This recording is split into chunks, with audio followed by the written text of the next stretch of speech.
Are you ready to turn heads? Luxury isn't just worn, it's experienced.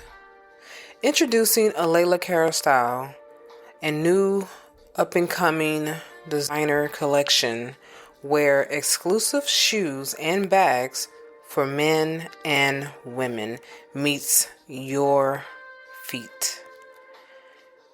How about you take a handbag and wear it in style, where each piece is personally designed by Alaila Carroll herself and handcrafted from the finest material in Italy.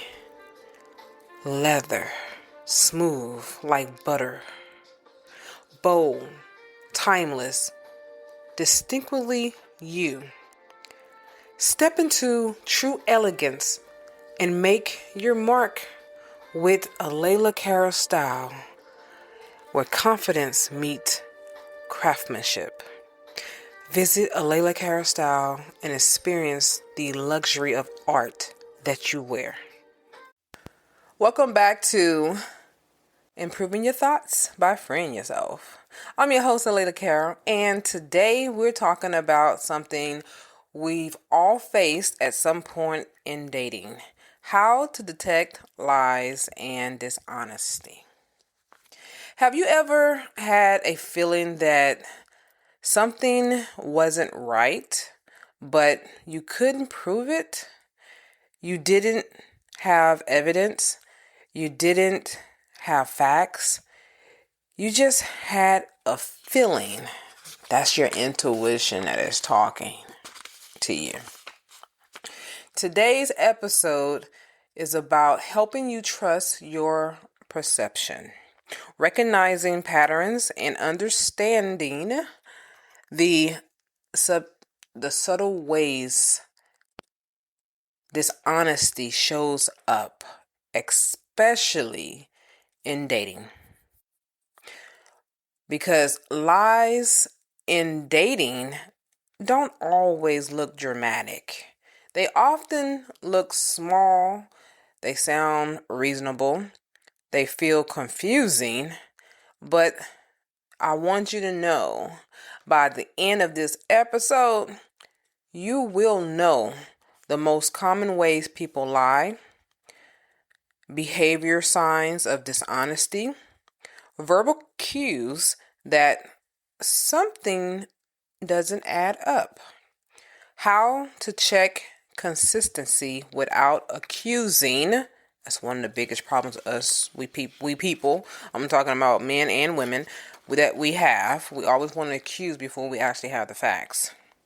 And you're also going to learn how to respond when you realize they aren't being truthful.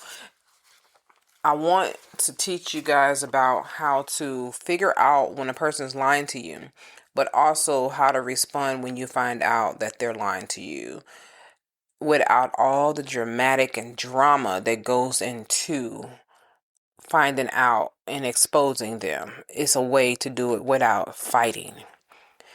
Have you ever thought about that? Because, when we get mad, especially about something that we felt that should never have happened or that we should have already known about, our blood start boiling. And then at that time, we just sometimes, not everyone, but you got some people who just explode and just say, forget it with everything.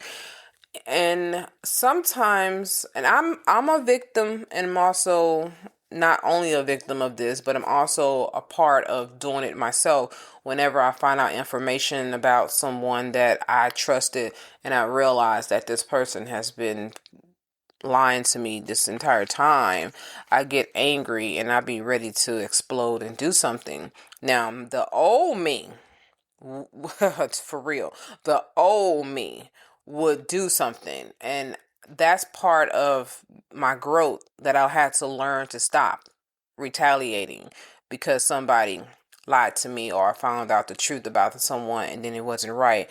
I used to love getting a kick out of exposing them, and now I realize as I've gotten older, it ain't even worth my time or my energy to expose them. It's a lot better for me to just learn to walk away from situations.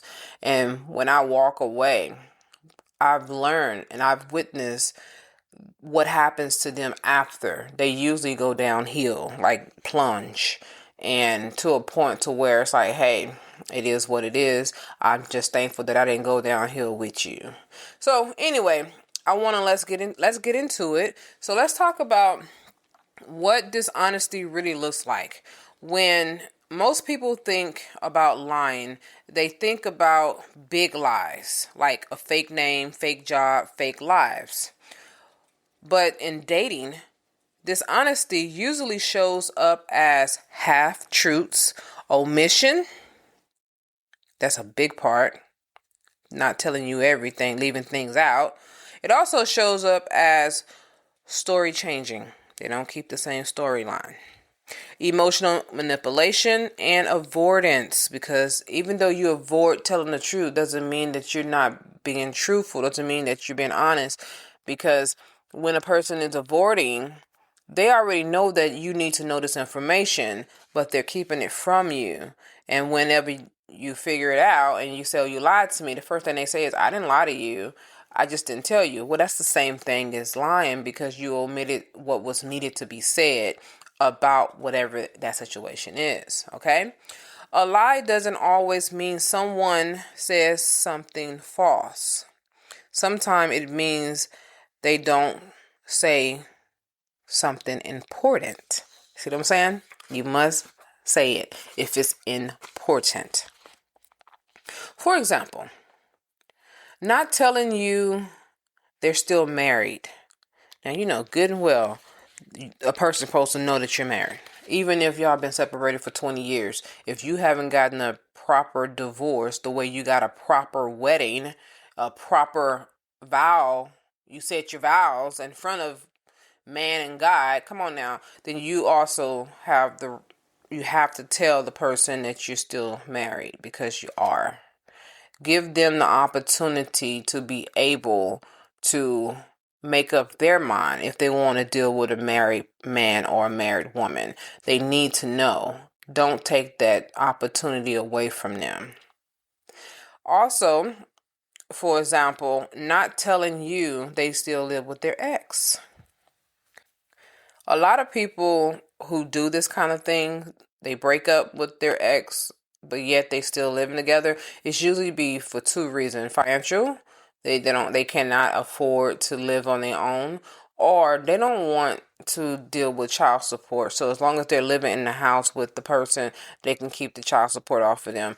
That is a messy situation. I mean, so messy to the point where if you ever encounter someone who said they live with their ex, please leave that person alone, because they're going to give you a heartbreak. You are the one who's going to get hurt. The ex don't care. Whoever that person is, they don't care, because they getting what they want. That's the reason why they're allowing the person to still stay there, because they're getting what they want out of the person that you're dating. You, on the other hand, you'll never get exactly what you want. Even if you was to be able to get them to move out of the house with their ex and move in with you, you're going to find the reason why that person became their ex. And you don't want to discover that in that way, because now you got to figure out a way to get them out of your house. Don't do that. The minute you find out that this person is still living with an ex, and the key word is ex, come on now. They gotta go. Don't stick around with that. Run for the hills, Don't look back. All right? And then also, here's some more example. Not telling you that they are in financial trouble. Yeah, it's a big deal to know if a person is in financial trouble.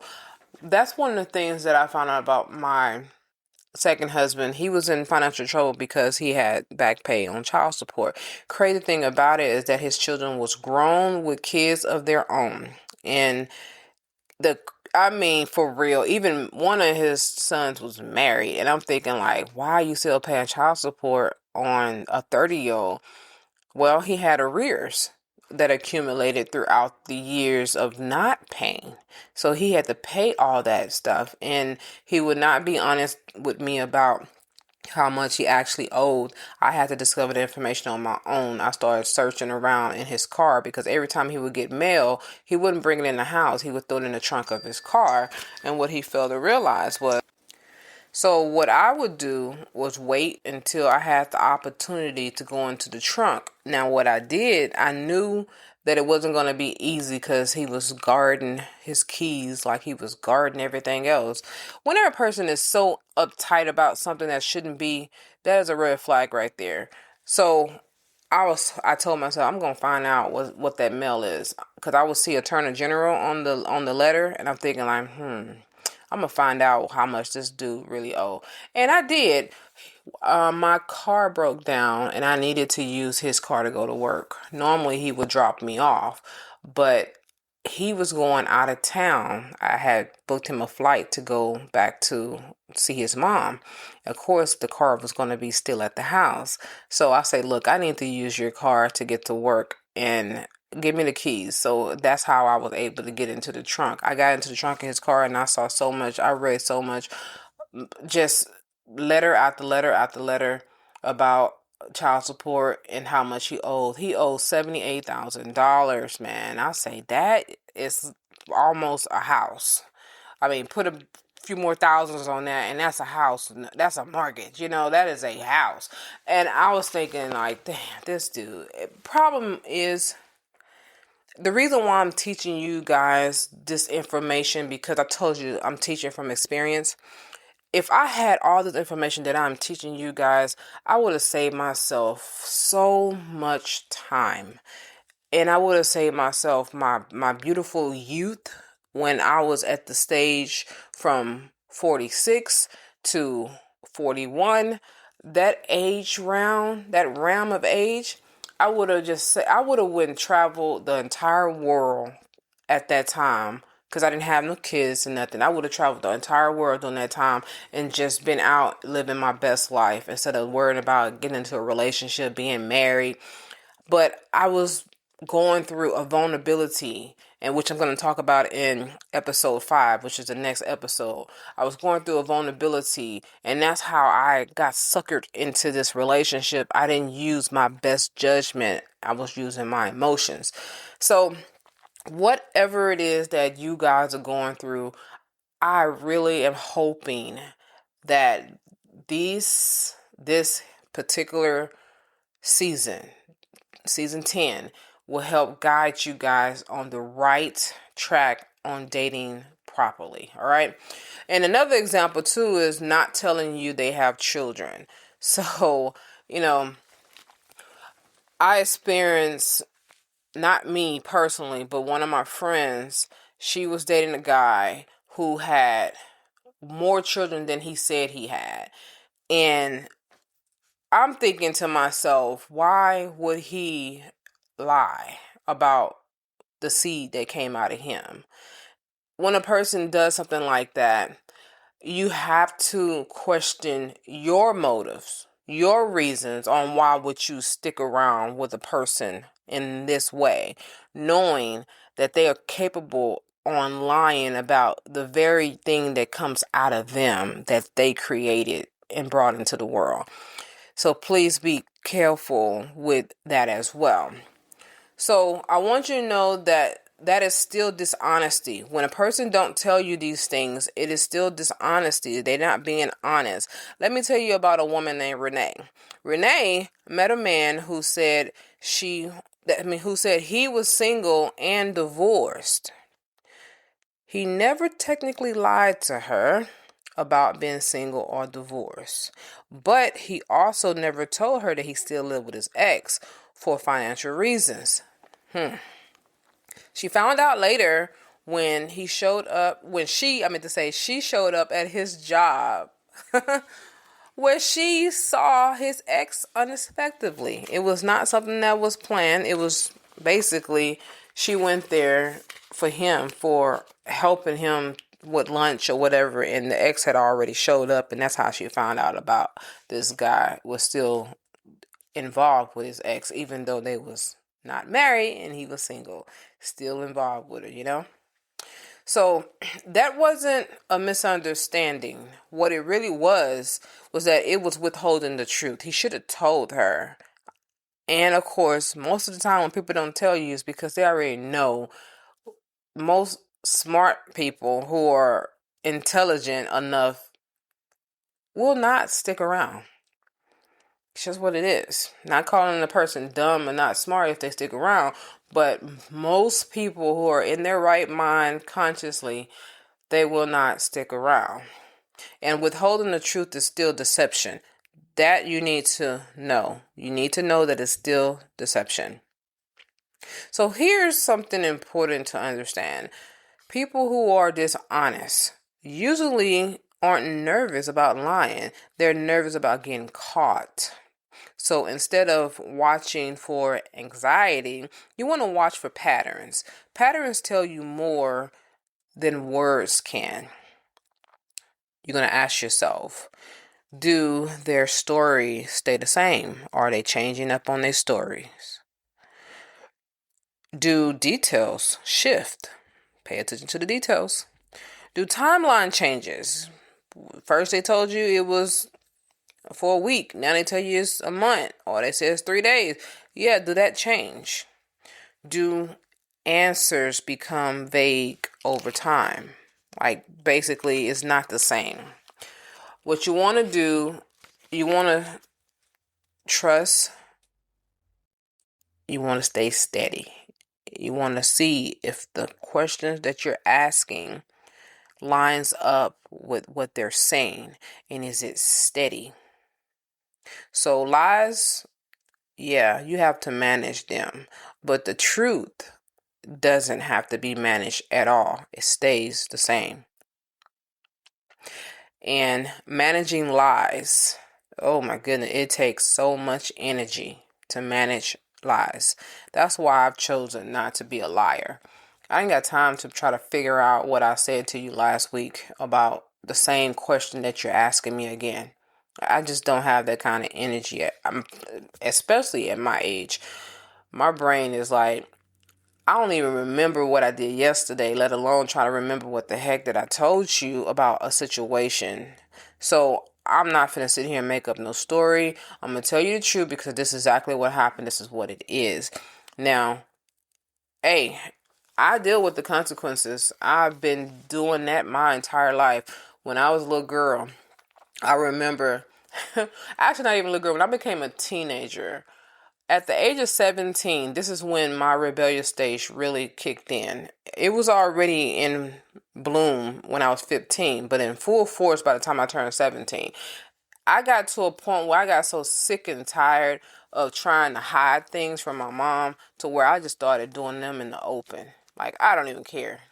It's whatever. I'm going to deal with the consequences anyway. So how about I just go ahead and have a good time and have fun. And then when it's over with, I'll go ahead and deal with the punishment. That's how I end up doing things. And that's the way I am now to this day. If I feel like I'm not going to be able to get what I actually am trying to get out of a person, and I'm talking about if I tell you, here's a better example. So like with my husband, if I know for a fact if there's something that I want to do and he's going to have an issue with it, I'm not going to ask him. I'm just going to say, look, babe, this is what's going on and this is what I'm planning on doing. And he'll be like, hell, okay, well, I know I can't talk you out of it. So let me just say this. And I'm like, okay, go ahead and say what you're going to say. And he said what he's going to say. And I say, all right, so here's a good example. Better than this one. So this past week, I went to the rodeo. So we have a rodeo in Houston. I went to the rodeo. And when I was there, I had a great time. But before I went, I want my mother to go. My mother, like I told you, she's in Houston. So I wanted to go pick her up from my aunt's house and then bring her to the rodeo. My husband was like, is that a good idea? And I'm like, why not? I already told her that I was going to take her, and she's ready. She got a cowboy hat on, boots and everything. She's ready. So what are you talking about? And he was like, I just don't think this is a good idea. And I was not a good idea of me taking my mom. And he's like, it's not even just you taking your mom. It's about the timing that you're going. I'm not feeling like it's a good idea, because the time that I was leaving, by the time I would have to go pick her up, because she went to the a senior citizen place first with her sister, and by the time that was over with, it was going to put me at a later time that I would normally go. I usually go to the rodeo and the carnival during daylight hours. I never really be out there at dark. Once it started turning dark, I normally leave. Well, it was opposite this time. He was like, I don't like y'all out there at night. I don't feel like that's safe. I don't like it. And I said, okay, well, babe, it's either going to be that I'm going to have to do that now, or I'm going to have to wait to Friday. And if I have to wait to Friday, it's going to be a long time. It might be raining. It's been raining all this week. I finally got a time where it's not raining. Can I go? Like, come on. It's not a big deal. Oh, man. I went, picked my mom up. My son and my mom went to the rodeo. We had a marvelous time. It was so freaking fun. I videos and all that stuff. And then what ended up happening when I came back to my car, my window was busted out. Somebody had broken into my car. At first I thought it was a dream. I'm like, oh, this is not real. But then I was like, nah, this is really real. Like, it hit me like a whole situation. Like, come on. I was like, I had to keep my calm because I really wanted to explode. That's how I know I have grown, because I didn't explode or nothing. I was like, dang, man, this is just more money that got to be spent. Got to get this window fixed. So they busted out my window and they took my mother's purse. I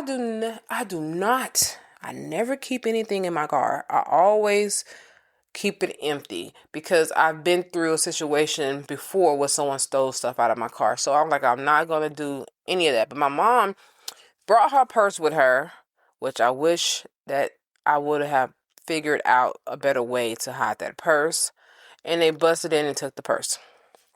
Man, I'm telling you, I was so upset. My blood was boiling. I wanted to scream and let out all types of profanity, but I didn't. I ended up calling the police, and they put me on hold. And I was on hold for so long, 2 hours passed, you guys. Who be on hold for 2 freaking hours? I just hung up, and I said, I'm done. I'm not even finna worry about it. I'm going to go ahead and go home. And I'm not even going to call my husband, because I don't want to even tell him, because he's going to blow the hell up. So when I got home, I immediately started looking for window replacements where I can get, how can I get my window replaced? I immediately started doing that. And then eventually I found a place, and they were supposed to come out the very next day, but then my window especially have to be specially made, a certain window. And they called and told me, hey, I'm not going to be able to do it. We're not going to be able to do it. We got to order this window and all this bullshit. So my husband finally called, hey, how's it going? And I'm thinking like, oh, man, I got to tell him that my window's busted, because he's going to see it when he get home. So I was like, well, everything is okay except for I got my window busted open. And he was like, what? I mean, he went like, oh, hell no. Where were you parked at? And I told him where I parked at. He said, oh, no, I'm going out there. I'm going out there. I said, babe, what you going to do? He said, don't worry about it. I'm going out there. If I see anybody out there busting in somebody's window, they're going to have to deal with me. I'm like, oh, my God. So he went out there. Can't tell him not to, right? He went out there and he looked around. And he saw bags, other people's bags, purses, duffel bags, all type of people, medication. This woman's her medication. He with her name on it, and other people walking around, and their cars was busted into. So it did make me feel better to know I wasn't the only one. And then finally the police showed up, and he talked to the police, and then he called me and put me online and on the phone, and I told the police what happened. Police came out to my house so he can take pictures and all that of my car, get my statement. And then so all I know is that he was right. I should listen to him. I didn't listen to him. I should have went another day when it was actually daylight, because we didn't actually leave the place until almost 11 o'clock at night. I mean, we was having such a good time. And I realized, like, what he said to me, you should have just waited. And he was so right. I should have just waited, and I didn't. So I had to deal with that. So that's the reason why I want to let you guys know you must figure out a way to communicate and figure out what is it that you're going to do. Be honest, straight up. Don't hold things back, because it does take a lot of energy to tell lies. I just can't. I can't. So some people can. They do it for a living. That's their profession, but not for me. So that is when you have to understand, do I stay with this person or do I not stay with this person? So let's talk about behavior signs of dishonesty. Like, what behavior signs to look for. All right. Now,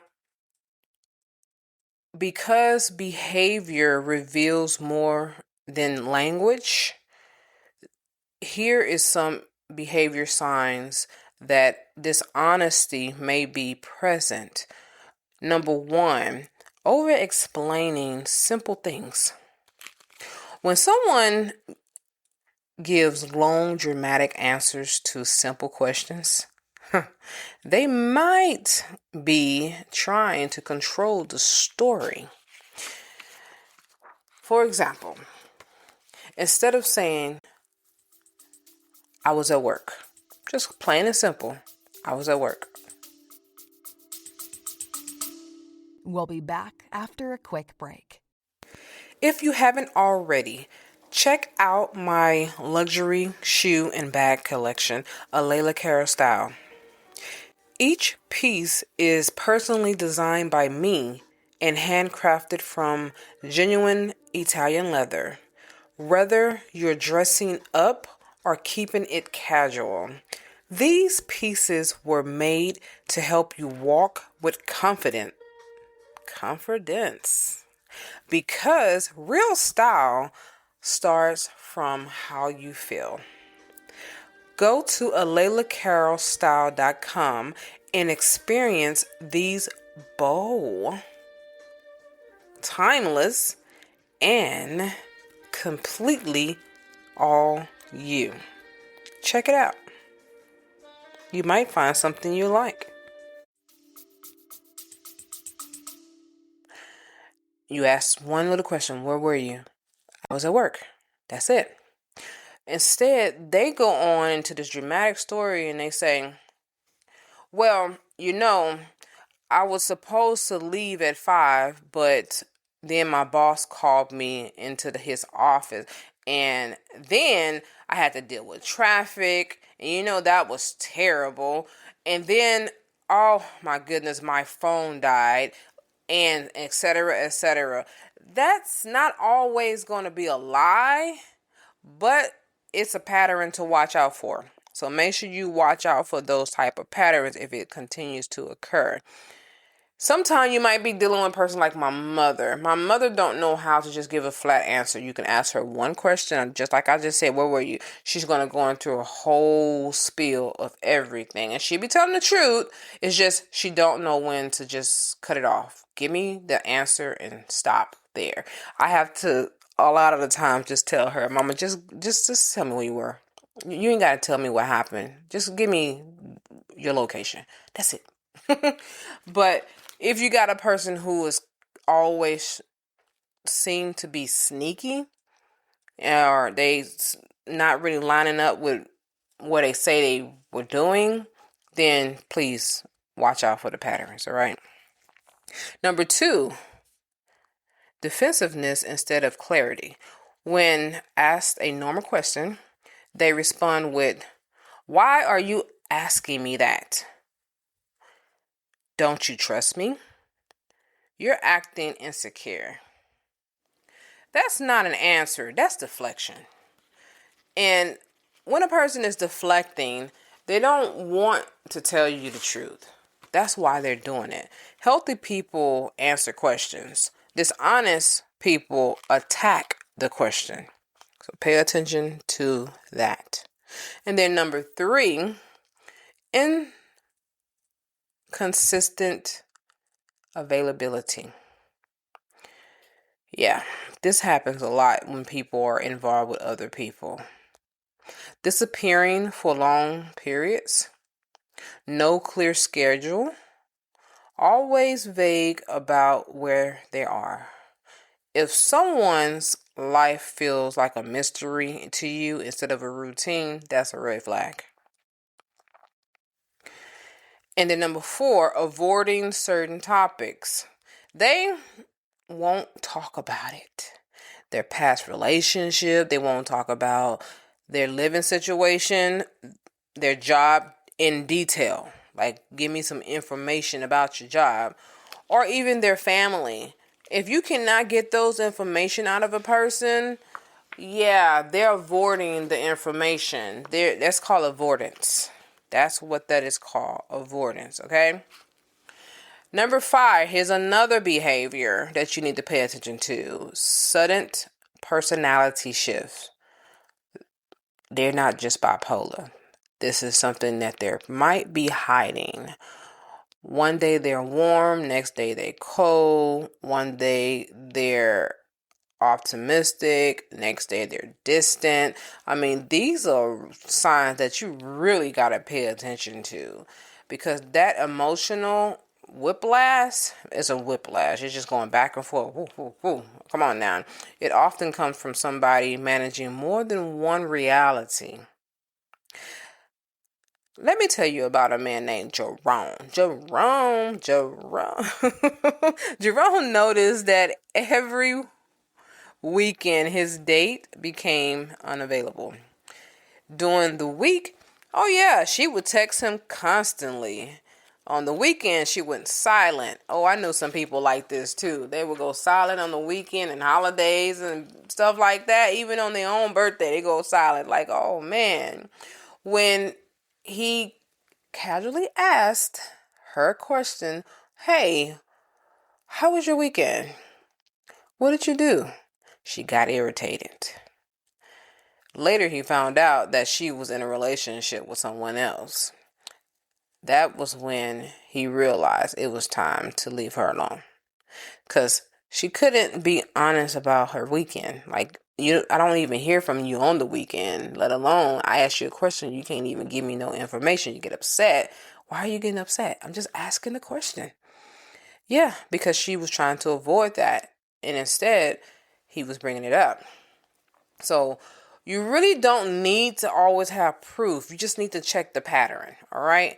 Pattern tell you everything about what's going on with a person. Patterns, it tells the truth, even when words doesn't even explain it. All right. So let's talk about verbal cues and conversation tests, because you can put people through some tests, and I want to talk about that. So now let's talk about what people say and how they say it. Here's a verbal clue that dishonesty may be present. You have to pay attention to what you are hearing as well as what are they saying. Okay? Number 1, vague answers. Oh, I just do stuff. That's a vague answer when you ask them, what is it that you do on the weekend? Oh, I just do stuff. Like, okay, you could have gave me more than just, I just do stuff. I just do stuff too, but I just told you about my weekend and all the things that I did. Why can't you do the same? Or I move around. Okay, what do you mean you move around? Those are vague answers. I'm asking you a question. What is it? What do you like to do? Oh, I just like to move around and go places. So those are things that you want to also pay attention to, these little vague answers. Or I handle business. Oh, I hate that one. I'm not even going to play. I hate when someone says I be handling my business. What business you have to handle? Because we all have businesses that we got to take care of. And I ain't talking about income. I'm literally talking about things that we got to do, things that we got to get done. That's why we say we're running errands, because usually when you say you're running errands, okay, you're going to go handle, I got to go grocery shopping. I have to go maybe take my kids, whatever, to doctor's appointments. That's running errands. That's handling business. Same thing. So sometimes when a person is giving you a vague answer, they don't want to talk about what it is that you are trying to get out of them. So these answers avoid facts. That's what they do. They avoid facts. Number 2, changing timelines. 1 week they say, I've been single for a year. Later they say, it's only been a few months. Truth doesn't forget itself. All right? It remembers how long anything have happened. Number 3, contradiction. They say they don't drink, but their stories include bars, or I was at a party with my homeboy and now my homegirl, whatever, anything in that nature. And you're like, okay, so you might not drink anything at the party, but now you're talking about something else. Because my husband don't really drink. I told you this before. He do drink. He just don't drink pretty much almost not at all. I have to talk him into drinking something with me. And I'm like, come on now, on vacation. When we go on vacation, you're going to at least have some drinks, right? And he's like, we'll see about it. And I'm thinking like, well, I don't want to be drinking all by myself, man. That's not fun. You're going to have a strawberry daiquiri or something sweet, because you don't drink anything hard. So how about apple martini or something? How about give you a lemon drop? And he was like, okay, I try it. But it's sweet, so you won't be able to taste the liquor. I have to get him into it. So if a person who said they don't drink, but yet they always talking about going somewhere where there's always drinks at, you got to pay attention to the contradiction. And not meaning that they lying to you. It's just these are things that you want to pay attention to. You have to keep your mind focused and sharp, all right? Or let's say that they said they're broke, but they show luxury style behavior. The life that they live, they seem like how you broke with all these nice things all the time. Or that because you always buying these things, that's making you broke. So you got to pay attention to that as well. So number 4 is overusing phrases like, ooh, now this is a big one. Trust me. I swear. Why would I lie? The truth is, to be honest, no lie. I'm not lying. People who are honest rarely announce it. Now, realize that those phrases are filler phrases because of the fact that they do lie. And that's the way of trying to cut you off and get you from not thinking that they're lying. Now let's talk about conversation testing. This is not interrogating. You don't want to interrogate them. All right? They're not sitting in the interrogation room like you the police and everything. It's normal curiosity. You ask the same question in different ways over time. Don't do it back to back. Boom, boom, boom. No, you want to take some time with asking the same question, but in a different way. For example, your first date. You'll ask the question, what do you do for work? Whatever answer they give you, take note, remember. Okay, you go on your second date. You don't ask that question no more. By the third date, all right, you can ask this question again, but in a different way. You say, what's a normal work day look like for you? Now you're going to see if their information going to line up with what they told you the first time on the first date. But you don't stop there, because you want to see if it's going to change. If it changed, you want to see if it's going to change again. So, not the third date, maybe the fifth or sixth date, if you're still dating them by this time, ask the question again in a different way. This time you're going to say, what got you into that field? Now, if their story changes, you learn something about them. And that is what you need to be. These are things that you're going to have to do when you figure out certain things about people, that they're not honest and all that. That is your chance to figure out if you want to continue to date them or not. I would never tell you don't date that person, leave them alone. Even though in my mind I'm thinking it, but you still got the right to make the choice on who you want to deal with in your life. Just know that you know about this person already. All right? It's not a surprise, and it shouldn't be talked about as a complaint about them later on if you choose to stick around and be with them. You know that they're a liar. So why are you complaining about them being a liar? You already know this.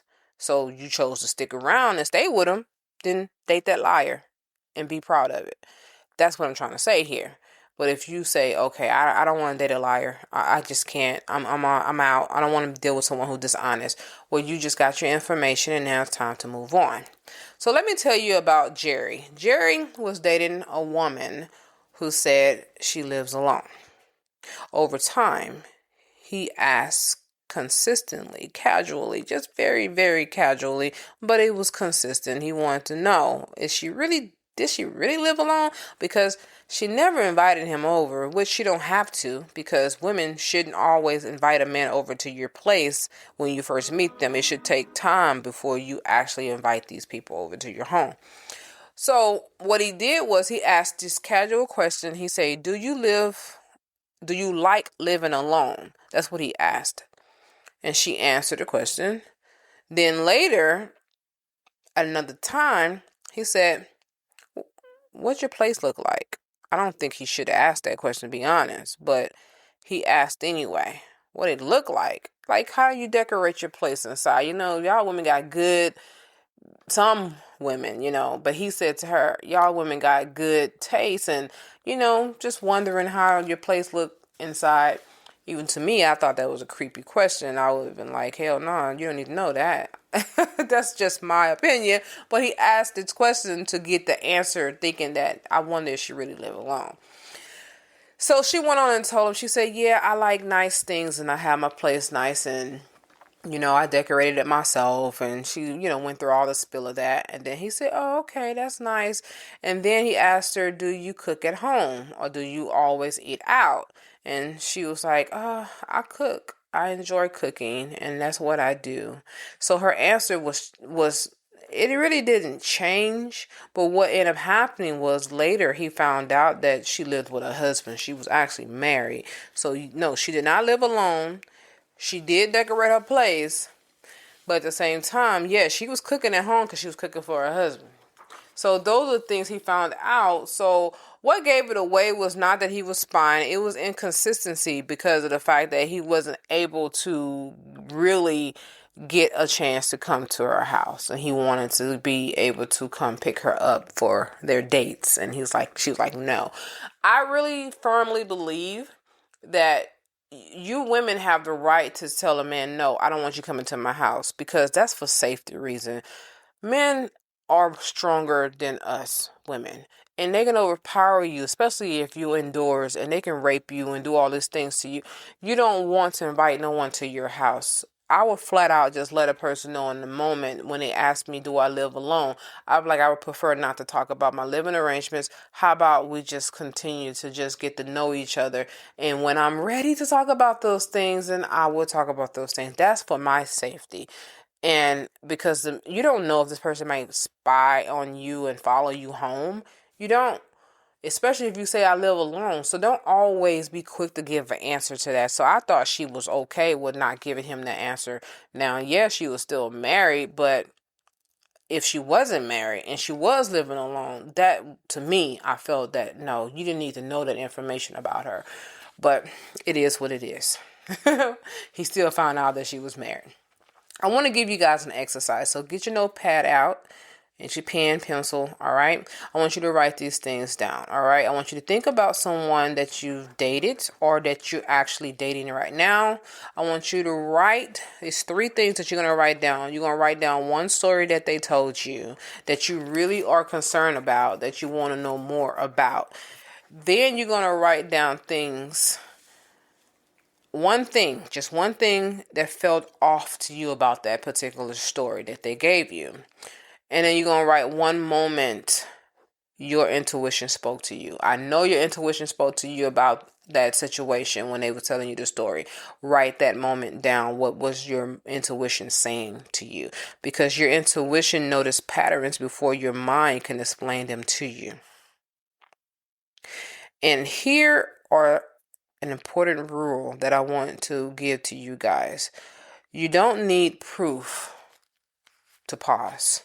When you find out all this information about your partner that you're dating, you don't need proof to say, I need to just stop. You don't need evidence to slow down. Discomfort is information enough for you to pull away. If you're feeling uncomfortable with this person, that is a good enough reason to pull away. I had to do it before in past relationships. Well, it wasn't really a relationship, it was dating. I had to do it with other people that I was dating, and I realized like this, I'm not comfortable when I'm around this person or when we talking. It was just something about this guy that was making me feel uncomfortable, so I had to stop talking to these particular people. I've dated several people throughout my years, going on dates, getting dressed up, beautified, putting on nice makeup, whatever, and going out to Dave and Buster's or to eat somewhere, or I even dated a guy and went to go play basketball with him. I mean, I put on some shorts, tennis shoes, and was out there playing basketball. A date is wherever you want to call a nice outing of getting to know a person, you know? And some of them dates was great and some of them wasn't so great. So I feel like if you are not feeling comfortable with whoever you're with, then you don't need proof why you don't feel comfortable with this person. Your discomfort alone is the information that you need to just pull away. That's it. All right? So let's talk about what to do when you detect dishonesty. This is when you don't go blowing up and trying to be all up in their face and be like, you lied to me and all this stuff. You don't want to do that. Putting your fingers all in their face. You liar.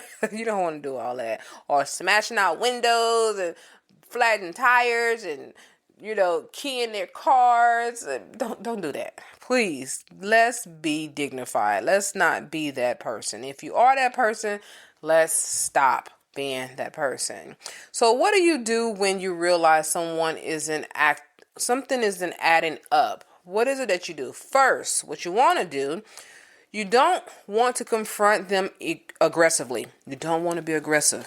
Take the aggression away. You want to observe. You want to observe the situation. Pay attention. You want to slow down. You want to gather clarity.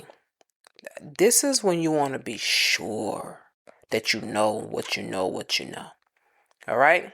Now you got all this situation under control. You're not aggressive. You're watching and you slow down your pace with them. And now, second, what you want to do, you don't want to argue with someone's lies. If they lie, they lie. Let them lie. Don't argue with the lie. Don't do that. Don't do that. Okay? You decide if you want to stay in a situation where dishonesty isn't, not dishonesty, where honesty isn't present. All right? You want to decide, do I want to stick around? Because this person can't be honest with me. I don't know if I want to continue with this situation. Should I stay or should I go? And once you made that decision, third, what you're going to do, you trust what you see, not what you hope. Dishonesty in dating usually grow over time. Small lies become big ones. Small evasions become secrets. If someone can't be honest with small things, they won't be honest with big ones. Just like the Bible says, if I can't trust you with the little things, I can't trust you with the big ones. Okay? It's the same thing. And remember this, a liar isn't just lying to you. They're creating a reality that benefits them. That is not love. That is control. So if you want to be controlled, stick around. If you don't, run away. You deserve someone whose life doesn't require editing. Or even be editing people's worlds. You deserve someone who can answer questions without fear. You deserve someone whose story stays the same. So today, we've learned dishonesty often look subtle. Basically, it's just not adding up. We've learned behavior reveals more than words do. We've learned consistency is the true test. That is the test. The truth test that you can get is consistency. We've learned how to detect patterns. That patterns don't lie. And we also learned defensiveness is a warning. So if people become defensive, then that's a warning sign for you. Because why are they being defensive when you ask the question? Something's wrong with that. Okay, so I hope you take all this information that I've given you in episode 4 and use it on anyone. You don't have to be a date that you're dating. It can be a friend.